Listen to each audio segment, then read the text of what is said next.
Can you hear me if I don't use this microphone? Yes, ma'am. Great, thank you. Good morning.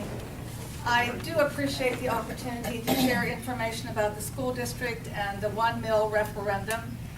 Thank you very much for the Apple Ed. I do want to assure you that I don't live just in the bubble of education. I am very active in interacting with businesses and community members.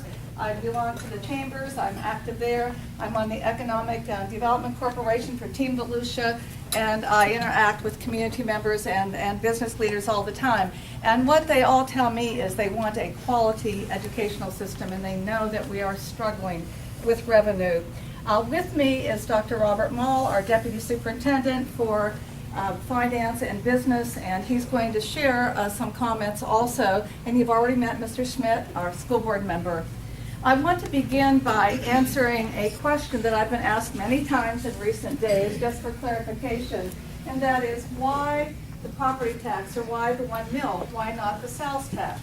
Well, the reason is because Florida statute is very clear that you cannot use a sales tax for operating expenses, only for capital outlay.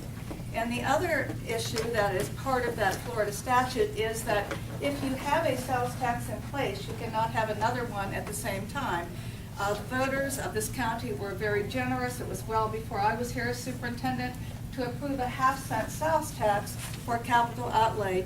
That is in place until 2016. So hopefully that clarifies that question. The 1/2 cent sales tax, that implementation for capital outlay, I believe, is an example of the diligence and how prudent the school district is in expending funds for what they are intended. There is a project oversight committee made up of citizens who monitor that, who work with us. And we have been told that we have kept the promise to the taxpayers when that half-cent sales tax was approved. So why are we asking for an additional mill or millage increase? It's all because of the students, our children. We have lost massive amounts of revenue since 2007, 2008. And Robert Mall is going to show you in a slide what that truly looks like, the facts. And of course, what does that mean? That means we have lost positions. You'll see almost 2,000 positions, and that means programs for students. If the teachers aren't there, if the others aren't there to offer these programs, that really impacts, our student population in terms of their opportunities. What I would like you to keep in mind while you're listening to me and the information that Dr. Mall will share is that right now we have a 0.25 mil. It goes away at the end of this year. The reason we have the 0.25 mil is that with the legislature, not providing the funds from Tallahassee, they allowed school boards 4 years ago through a supermajority to approve a 0.25 mil levy, which our school board did because of supporting our children, our students. And then 2 years ago, the legislature said that you must go out to the public in a referendum and get approval. We worked very hard to educate our public, and they support our schools. This county supports the school system, and we got an overwhelming approval for the 0.25 mil. That goes away at the end of this year. So keep in mind that while we have to go out for 1 mil because we have no authority to continue with the 0.25, we are really asking the taxpayers and the voters to approve a 0.75 additional mil. So I would like you to think about that. As I've said a couple times already, this 1 mil is all about our students. It is for the sake of our children. We must provide a quality education to our children, to our students, so they graduate ready for college and or the workplace. They need to be graduated to be able to become productive citizens, to give back. And it is very well known, and I believe you would all agree, that a quality public school system is essential, to the high quality of life in our county, in any community. They go hand in hand, quality of education and quality of life.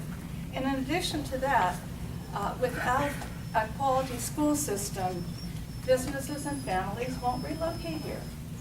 The first question, and I've had this told to me by many, in addition, we experience this in the school system. The first question business or industry who are thinking of coming to Volusia County ask, how's your schools? How's your educational system? Families, the same thing. All new families coming into our county, they want all kinds of information and data about our school system. So we're not going to get economic development and families to come here and to relocate if we do not have a quality school system. And the way I look at it, and many people I've talked with look at it, is that adequate funding for public schools is an investment. It's an investment in our area and in our future. And actually, it protects the property value.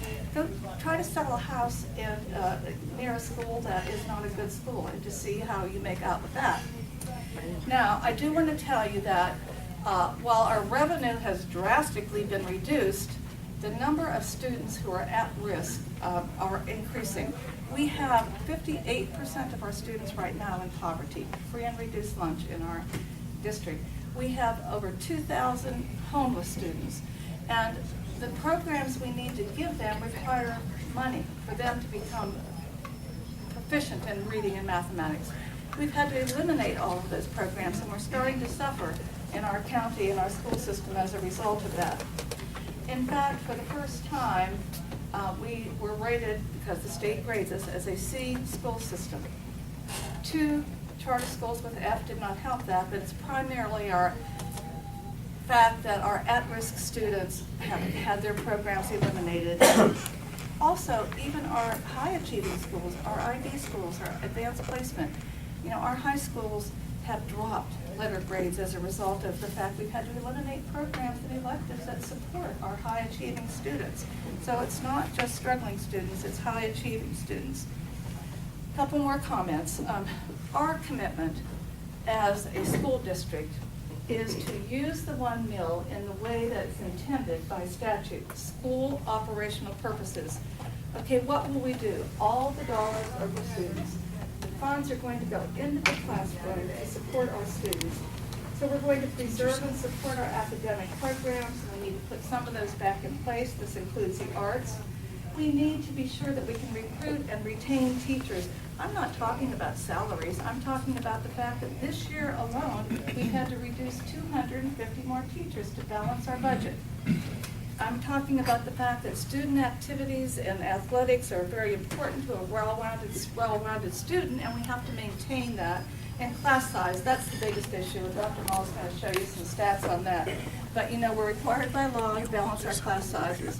We use every strategy we can to be efficient. We have grade classes now, combo classes in our elementaries, every elementary school. Maybe it's second and third together because of class size.